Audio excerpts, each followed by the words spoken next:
Hello po, magandang umaga, magandang gabi, no? Nasaan panig tayo ng mundo? Ayan.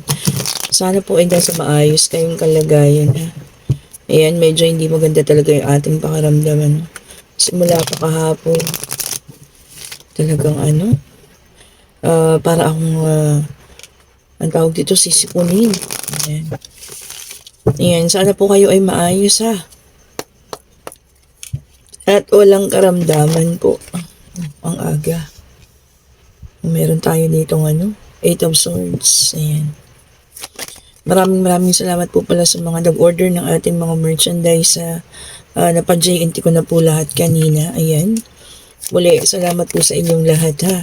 Okay po. At sa mga nagdinais po pong umorder, pwede niyo po akong i-click yung link dyan sa comment section ha. Ako po yung naglalagay dyan. At ako po yung mismo makakausap ninyo ha, para po sa mga order ninyo. And kung gusto rin po ng private reading, Tuesday po bukas sa Tuesday and Wednesday, available po tayo. Ayan. So, pwede niyo po akong makontak para sa ating private reading. Ayan po ha. Pwede kayo na magpa-schedule sa akin. Anytime naman po ng Tuesday and Wednesday, pwede po tayo, no? Pwede umaga mag-start. Tanghali, ganyan, gabi. Pwede rin po, Ayan, hopefully lang sana, no? Huwag tumuloy ang sama ng ating pakiramdam na ito. Okay. Ayan, meron tayong nakita tayo dito na naman, meron parang nakatrap sa isang sitwasyon. Ayan, hindi makaalis, sabi rito, parang paulit-ulit na itong nasaktan. Pinaglaban, bumangon, ayan, pero nasaktan ulit. Ayan, ilang ulit na nadadala sa third party situation. Napakasipag pa naman na tao, no? Na gender specification, lalaki, babae. And, naman siya, mahusay o marunong din naman mag-balance eh. Ayan, hindi ko lang alam bakit paulit-ulit or ilang ulit na nadadala sa third party situation. Alam niyo yun, nasaktan nung una, no? Nagkaroon ng third party sa una, no? Nakatagpo ng taong akala niya, yun na yung taong magpapabuo ulit sa kanya. Oo na, sige sabihin natin, nabuo naman. Game masaya. O, kaya lang. Tingnan nyo, sa pang ilang pagkakataon, ayan na naman. Third party situation na naman. Naloko na naman. Ano kayang mali sa taong ito, no? Alam niyo, sa tingin ko, wala namang mali sa kanya, no? Or kung kami naman ito. Ang lang kasi, sobrang mabait ang taong ito. Ayan. Mapagbigay, ayan, maunawain. At alam na alam itong mga taong nanloko sa kanya na sila ay makakaalis at hindi alam nila na makakamove on ang taong ito, no? Kahit gaano pa kasakit yung ginawa nila. Pero, para sa akin, hindi tama, ha? Kahit gaano kabait ang tao, hindi nyo dapat abusuhin ng kabaitan. Tama po ba? Kasi, may pakiramdam yan eh. Nasasaktan at nasasaktan. Tao rin po iyan, ha? Kung paulit-ulit na ganito, yung ginagawa niyo sa tao yan. Alam niyo yun, titigas ang puso ng taong ito, ha? Hanggang sa ayaw na muling sumubo. Ayan, huwag ka mag-alala kung sa'yo man ito, no, na paulit-ulit na nasasaktan or ikaw ay nasaktan ulit sa ngayon pang ilang pagkakataon na yan. Hindi ko na masabi. Huwag ka mag-alala. Kasi yung sakit na para sa kanila, dadanasin din naman nila yun eh. Baka mas doble pa sa mga dinanas mo. Oh, di ba? And then meron tayong Knight of Swords, which is an air sign. Ayan. Oh, sabi dito, no? Maging brave daw, matapang. Oo nga. Kahit gano'n na yung pinagdaanan, kung ilang ulit ka na sinaktan, niloko, pinagpalit, ayan, cheating, deceit. Maging matapang palalo po ha. Sa bagay, diyan naman talaga tayo tatapang. Diyan tayo lalakas sa tawag dito, kapag ganyan yung mga nararanasan natin. Paulit-ulit, ikaw ba naman, sabihin natin mga pangatlo, pang-apat, ganyan ano. Tapos ganun ulit, napupunta sa ganun. Masaya sa una, no? Bakit pagdating ng ano, nagkakaganon? 'Di ba? Alam niyo kung bakit? Kasi yung mga ganitong tao, nakakaranas ng ganyan, sobrang bait talaga. Kaya naaabuso. Okay po. Oh, siya, same thing, oh, Queen of Pentacles, oh, which is a fire sign. Ayan. Oh, maging ano na raw, independent. Tama. Ayun pa, isa. Ang karakteristik ng mga taong ganun, ano, napaka-independent kasi. Kaya hindi takot mag-isa. Oh, 'di ba kung kayo ito ha? Comment down below. 'Di ba? Akala nyo, yun na yung taong bubuo sa inyo, pero yung pa rin, yung taong ano, no, nakasakit sa inyo. Kumbaga na ulit-ulit lang. Okay, and then meron tayong Page of Cups in reverse, water sign. So, air, fire, and water. Tagi-tagisa. Oh, sabi rito, disappointment. Oo naman. Sino ba namang hindi madi-disappoint? Pang ilang beses mo na yun. O, diba? Tapos, ganun pa rin yung nangyari. Sino hindi madi-disappoint? Diba? Baka mawawalan na talaga ng gana. No? Naku, wag naman. Baka pag dumating na yung tamang tao, wala na talagang gana. O, diba? So, meron tayong Five of Pentacles, which is an earth sign. Recovery. Tama. Yun yung unang-unang ano kasi niya, no? Tawag dito, pinagtutuunan ng pansin after ng mga breakups, after ng sakit, ano, recovery o pagbangon. Oh, 'di ba? Which is good. Napakaganda, no? Ganun. Kaya ganun naaabuso, mabait, ganyan. Nakikita nila na matapang, kayang tumayo sa sariling paa. O, diba? Nevertheless, ano, sabi ko po, hindi kayo dapat saktan ng ganyan ng mga taong yan. Huwag mag-alala po, hindi man natutulog ang ating Panginoon at ang Divine Universe. Yung karma, no?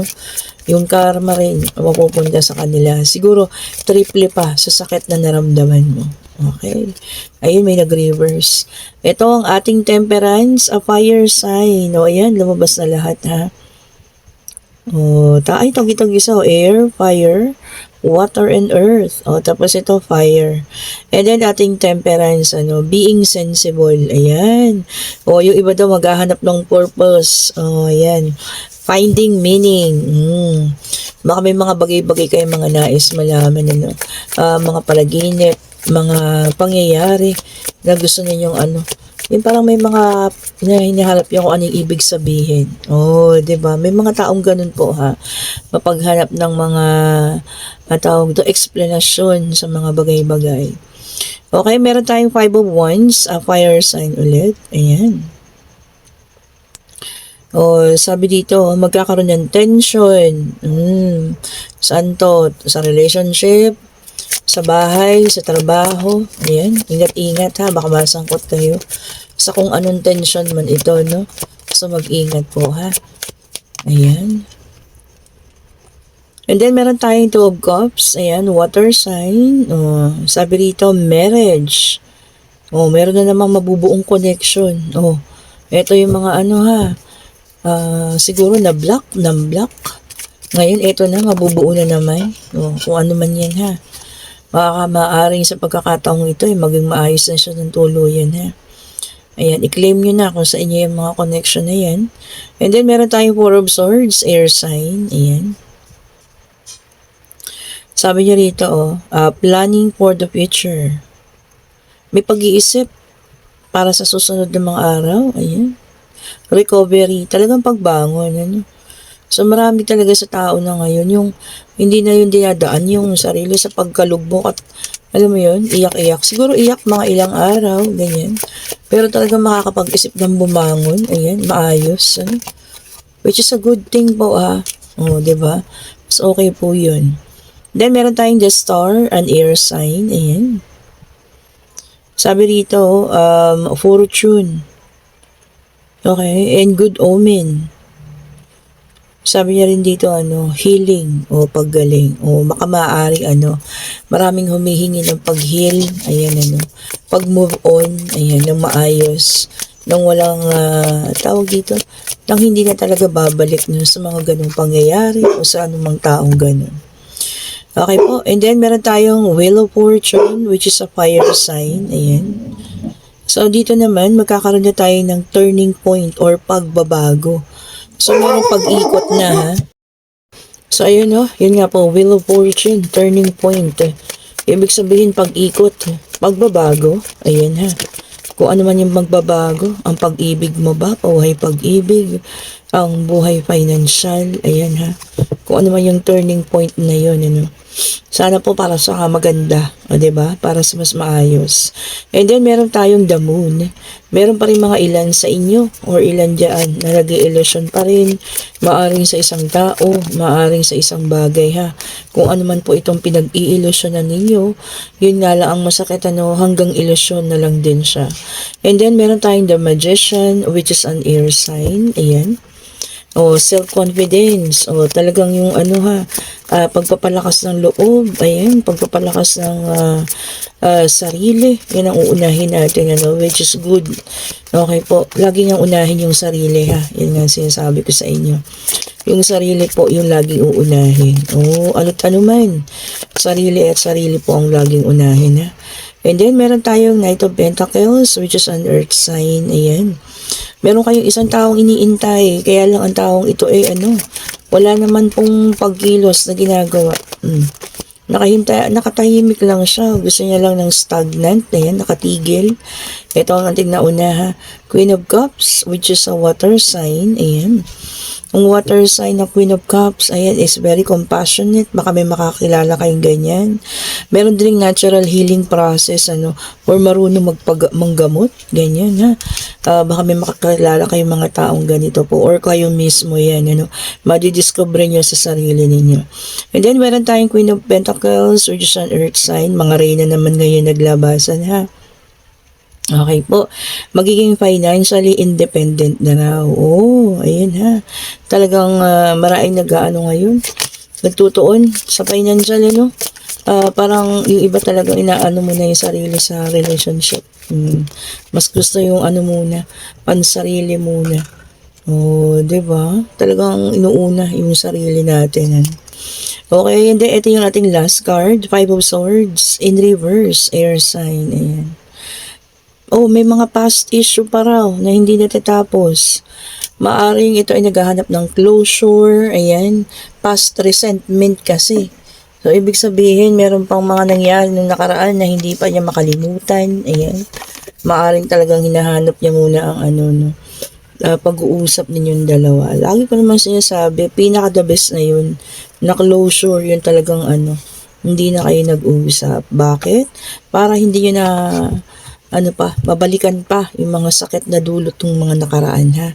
At ito po ang ating yes and no card. Pwede na kayo magtanong, pag-ibig, pangyayari, ayan, financial, ay, ayun na naman siya. Napaka talaga, lumilipad. Okay po, and yes, ang ating sagot, and clarity, ibig sabihin po paglinaw ng mga bagay-bagay. So may mga bagay ng lilinaw, baka may mga balabong pangyayari na ngayon ay mabibigyan na ng kasagutan.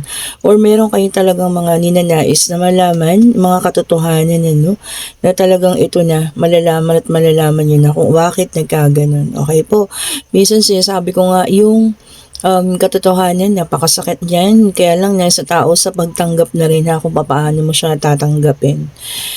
Okay, so ayan, ha. Pasensya na kayo, talagang medyo masama ang aking pakiramdam. Ayan. And kung nagugustuhan niyo ating reading, pa-like, pa-subscribe, and hit the notification bell para lagi kayong updated sa mga bagong videos na ating nire-release po. Ayan. At kung gusto nyo umorder ng ating mga merchandise, ang aking mga bracelet, ayan, ang mga powerful bracelet ko na nagliliwanag na naman ng citrine, baka meron na naman tayong blessing. At ito po ang amethyst, ayan, talagang maitim siya ngayon. Kung nakikita nyo, parang iisa lang itong maliwanag. And everything is madilim na. Sobra po kasi sama ng pakiramdam ko, Yun na nga. And ito, ang ating mga singsing. Meron din tayong kwintas na evil eye. Ayan po. At yung ating bracelet na evil eye. Okay? Kung gusto nyo pong umorder, i-click nyo yung link. Nandiyan na sa comment section. Ako po yung naglalagay dyan. Ako rin po yung makakausap ninyo, ha, regarding sa mga orders mo. And kung gusto nyo na magpabook sa private reading para bukas at sa Miyerkules, mag-message na rin po kayo sa akin. natin, ha? Thank you so much for watching po. Have a great day.